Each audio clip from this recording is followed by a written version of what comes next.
ప్రస్తుతం మనతో పాటు ప్రముఖ ఆధ్యాత్మికవేత్త, జ్యోతిష్య వాస్తు పండితులు, లలితాదేవి ఉపాసకులు బ్రహ్మశ్రీ నానాజీ పట్నాయక్ గారు ఉన్నారు. గురుగారితో మాట్లాడదాం. నమస్కారం గురుగారు. శ్రీమాత్రేయ నమః. జూలై నెల 2026 మరి సంవత్సరంలో మనం సెకండ్ హాఫ్కి ఎంటర్ అవుతున్నాము. మరి జూలైకి సంబంధించి తుల రాశి వల్ల స్థితిగతులు ఏ విధంగా ఉండబోతున్నాయి గురుగారు? తప్పకుండా అండి. ఫస్ట్ ఆఫ్ ఆల్ ఏంటంటే గ్రహస్థితి కనుక మనం చూసుకున్నట్లయితే తులారాశికి అధిపతి అయినటువంటి శుక్రుడు దశమ స్థానంలో గురువుతో కలిసి ఉంటూ 5వ తేదీ కేతువుతో వచ్చి కలుస్తున్నాడు జూలై 5 నుంచి. సో జూలై 5 వరకు గురువు అండ్ శుక్రుడు బుధుడు 3 గ్రహాలు దశమంలో ఉంటాయి. మనకి భాగ్యస్థానంలో రవి యొక్క సంచారము, ఆ రవి కూడా మీకు 17వ తేదీకి వచ్చి రవి గురువుతో కలుస్తున్నాడు.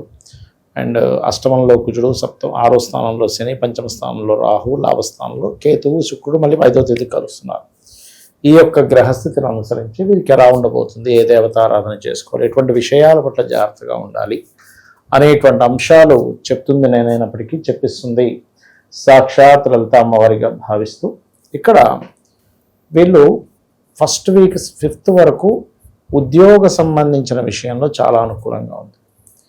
5వ తేదీ నుంచి ఎప్పుడైతే శుక్రుడు వచ్చి కేతుతో కలుస్తాడో వ్యాపారాల విషయంలోని వాహనాల మీద వెళ్ళేటప్పుడు మరింత జాగ్రత్తగా ఉండాలి. ఎందుకంటే ఇక్కడ వీళ్ళకి లగ్నం అనుకోండి, రాసు అనుకోండి, అష్టమంలో కుజుడు ఉన్నాడు. మెయిన్గా అష్టమ కుజుడు ఎప్పుడు కూడా ఏదో ఒక యాక్సిడెంట్ ప్రోమిస్తూ ఉంటాడు. కాబట్టి కొంచెం వాహనం మీద వెళ్ళేటప్పుడు స్లోగా వెళ్ళడం, రోడ్డు దాటేటప్పుడు కూడా కాస్త కొంతమంది చూడండి ఫోన్ చేస్తూ ఫోన్ మాట్లాడుకుంటూ దాడేస్తుంటారు. అదేదో గదిలోంచి ఇంకో గదిలోకి వెళ్ళిపోయినట్టుగా నడిపేవాడు కంగారు పడతాడు.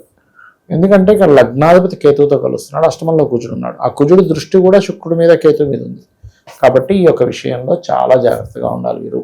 ఇక వీళ్ళకి ఫైనాన్షియల్గా ఎలా ఉంటుంది ఏంటి అంటే, ఈ నెల పర్టికులర్గా వీళ్ళు కుజుడు అష్టమంలో ఉండి, 2వ అధిపతి అష్టమంలో ఉండి కేతువుని చూస్తున్నాడు. కాబట్టి మనీ ఎట్టి పరిస్థితుల్లో కూడా వేరే వాళ్ళకి ఇచ్చి, అది బిజినెస్ రంగాల్లో అనుకోండి, లేకపోతే ఇంకేదైనా ఈవెంట్స్ కోసం అనుకోండి, అట్లాంటి విషయాల్లో మనీ ఇచ్చి ఇరుక్కుపోవడం జరుగుతుంది. కాబట్టి మనీ విషయంలో చాలా జాగ్రత్తగా ఉండాలి.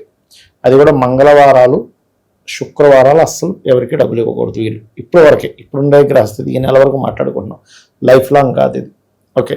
అలాగే మొదటి 5 రోజులు కెరీర్ పరంగా బాగుంది. దాని తర్వాత 17వ తేదీ నుంచి ఎప్పుడైతే రవెచ్చి కలుస్తాడో గురువుని, అక్కడ నుంచి వీళ్ళకి కెరీర్లో గ్రోత్, కెరీర్లో ఒక స్టేజ్కి వెళ్ళడం, అంటే ప్రమోషన్స్ రావడానికి 17వ తేదీ జూలై నుంచి చాలా అనుకూలంగా ఉంది. అక్కడ రవి గురువులు కలిసి ఒక నెల రోజులు ఉంటారు దాదాపుగా. రవి మళ్ళీ అక్కడ నుంచి నెల రోజుల తర్వాత బయటకు వచ్చేస్తాడు ఆగస్టు 17కి. ఓకే. అది అలాగే ఎవరైనా వివాహం కోసం చేసే ప్రయత్నం విషయంలో కొంచెం, అంటే వచ్చే జీవిత భాగస్వామి ఎలాంటి వాళ్ళు వస్తారంటే కొంచెం మెడికల్ రంగాల్లో ఉండేవారు, ఆరోగ్య సంబంధించిన వాటిలో ఉండేటువంటి వారు, గవర్నమెంట్ జాబ్స్ చేసేవారు, ఇలాంటి వాళ్ళు కుదిరే ఛాన్సెస్ ఉన్నాయి. అదేవిధంగా కొంచెం ముక్కుసూటిగా ఉండేవాళ్ళు, కొంతమంది చూడండి కొంచెం జోవియల్గా కాకుండా కొంచెం సీరియస్ ఫేస్తో ఉంటారు. అటువంటి వాళ్ళు కుదిరేటువంటి ఆస్కారం అధికంగా చూపిస్తుంది. తాతగారి ఆస్తి విషయంలో కూడా కొన్ని వివాదాలు ఉన్నాయి ఈ నెల వేళకి చెప్పాలంటే. అదేవిధంగా కొంచెం రీసెర్చర్స్ చేసేవారు, ల్యాబ్స్లో ఉండేటువంటి వారు కొద్దిగా జాగ్రత్తగా ఉండాలి. మరియు అదేవిధంగా కొంచెం తండ్రిగా అంటే ఏదైనా రీసెర్చర్స్ రిలేటెడ్ సంబంధించిన విషయంలో అనుకూలత ఉంటుంది చెప్పాలంటే, అందులో ఎటువంటి సందేహం లేదు. మరియు కొంచెం అంటే ఈ 6వ అధిపతి ఎప్పుడైతే 9లో ఉన్నాడో, 5వ అధిపతి 6లో ఉన్నారో, కొంచెం ఇష్టపడిన వారిని వివాహం చేసుకునేటువంటి విషయంలో కొన్ని ఘర్షణలు, అటువంటి వీళ్ళు చేసే ప్రయత్నం కూడా సఫలీకృతం అవ్వడం అనేటువంటిది కనబడుతుంది. ఈ నెల ముఖ్యంగా 5వ తేదీ తర్వాత కొంత పుణ్యక్షేత్ర దర్శనం చేసుకోవడము, సూర్య ఆలయాలు కానీ, విష్ణు ఆలయాలు కానీ, గణపతి ఆలయాలకు కానీ వెళ్ళడం అనేటువంటిది చాలా మంచిది. ఈ పద్మనాభ ఆలయం లాంటివి ఉంటాయి కదా, అలాంటి ఆలయాలకు వెళ్ళడం అనేటువంటిది చాలా మంచిది.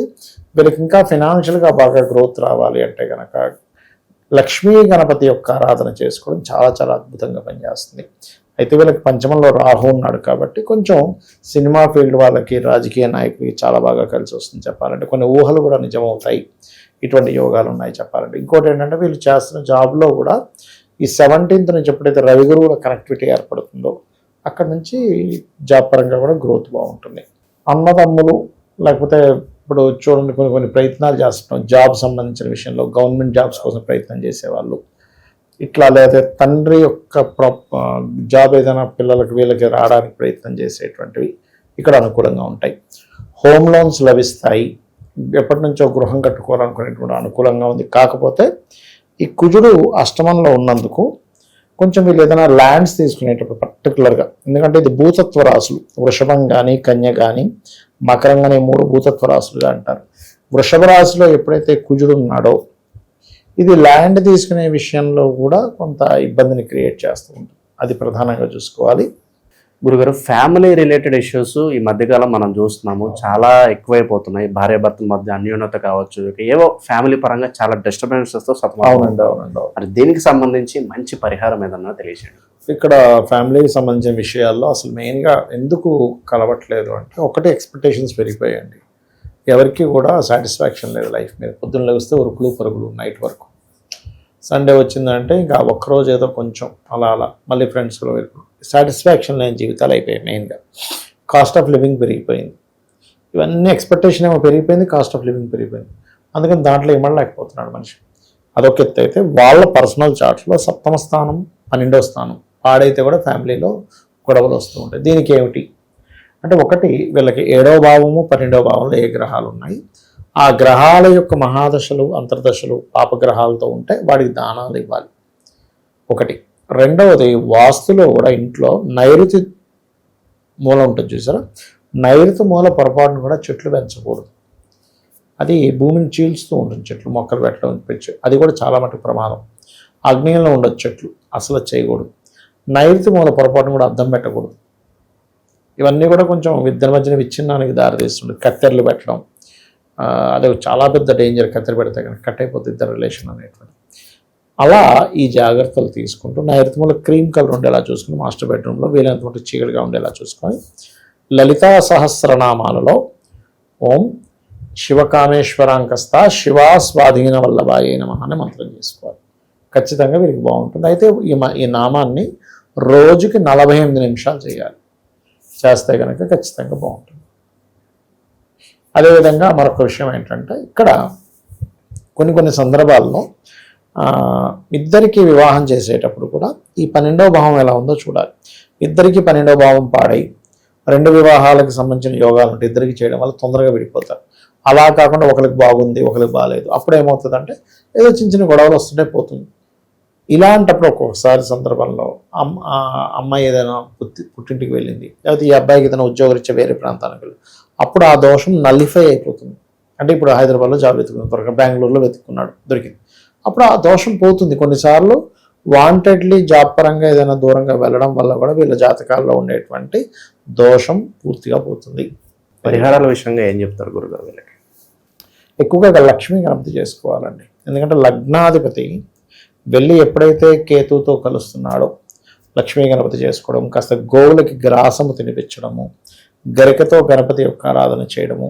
ఓకే, అదేవిధంగా కేతువు శుక్రుడు కుజుడు ఈ 3 గ్రహాల దగ్గర దీపారాధన చేయడము, ఇలాంటివన్నీ కూడా వీళ్ళకి ఫైనాన్షియల్గా మంచి గ్రోత్లు ఇస్తాయి చెప్పాలంటే. అది మంచి విశ్లేషణ అందించారు, ధన్యవాదాలు. శ్రీమాత్రే నమః.